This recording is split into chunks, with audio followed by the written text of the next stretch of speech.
And now, let us start with the first segment of the show. Singer and songwriter Miguel Pregueiro burst onto the scene with his debut track titled Vamos.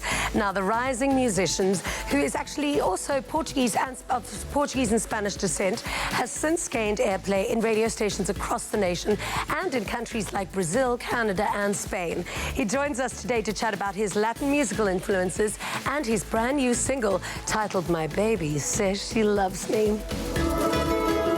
My baby says she loves me, but I know that's all a lie. My baby says she needs me, tries to make me feel guilty when she cries. My baby says she wants me, but ask about the others and she'll deny. The truth is clear to see, there's someone better out there waiting for me. I'm living a lie, how could I have been so blind? I'm living a lie, even through heartbreak I still tried. I don't need this in my life. I think it's time to say goodbye. No more, no more. Oh, the super happy, talented and the super good looking Miguel in the studio.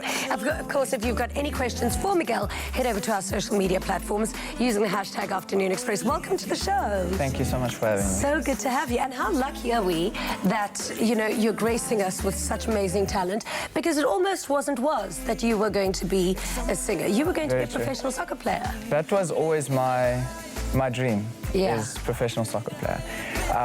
Music was quite late in my career journey, you could say. Yeah. My transition from soccer to music came from going into film and acting. It was something I wanted to pursue, and music was an option where I started studying as something extra to take. Who did you play soccer for? How far did you take that? So I took it as far as NFD, so Division 1. Okay. Didn't play many games, but I was playing for Highlands Park and Vasco da Gama here in Cape Town, now known as Stellenbosch FC. Yeah. But obviously, if I was still continuing with soccer, I wouldn't be doing what I'm doing now. Exactly. Where did you find the passion for music? I mean, were you obviously singing while you were playing soccer as well, or did it occur to you that you actually had some talent? So my story starts with a wooden mic experience where I sang deliberately in a chipmunk voice to just be on TV, you know, do something something sing different. In a chipmunk voice. Oh wow! Because you're going to be singing with your real voice later. Please do it. Okay, I have to do the song from the album, Alvin and the Chipmunks. Yeah. Okay, which one should I look at? It's the one. That one. Won't you take me to Funky Town? Won't you take me to Funky Town? That's so embarrassing. How could you do, where's it coming from? Your past seen that time. I can't explain how I do it. I just remember watching the movie and I was like, how are they doing this? That is so fascinating. And I had no idea that there was such a thing as like vocal effects, and you can actually change the pitch of a voice. Yeah. So I just tried to mimic it. Amazing, but you actually can sing. You've got a fantastic voice. Thank you so much. Do you write all your own songs as well? I do write Amazing. my songs. Take me through that process and what it's like in studio with you.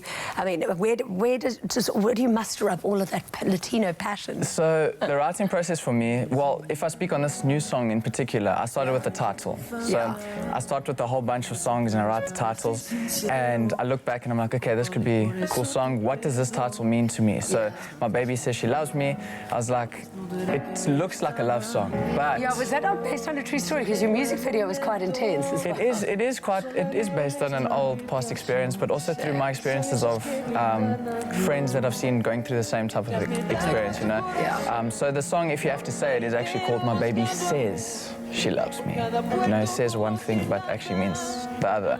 So the writing process goes from, I start generally with the title and what it means to me, and then I go to the music.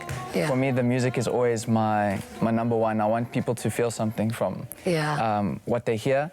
and then lyrically I want to drive that message across as well. And you definitely have that sound, that beautiful Latino sound. You are Portuguese. I am Portuguese, And yes. I mean, how did you manage to get, I mean, obviously the songs are great. So obviously just the rest of the world has fallen in love with you as well. So Brazil, Canada, and now South Africa. So the whole Spanish sound obviously will then go down to my roots as being Portuguese, and that whole Latin type sound I've always loved. I've always loved.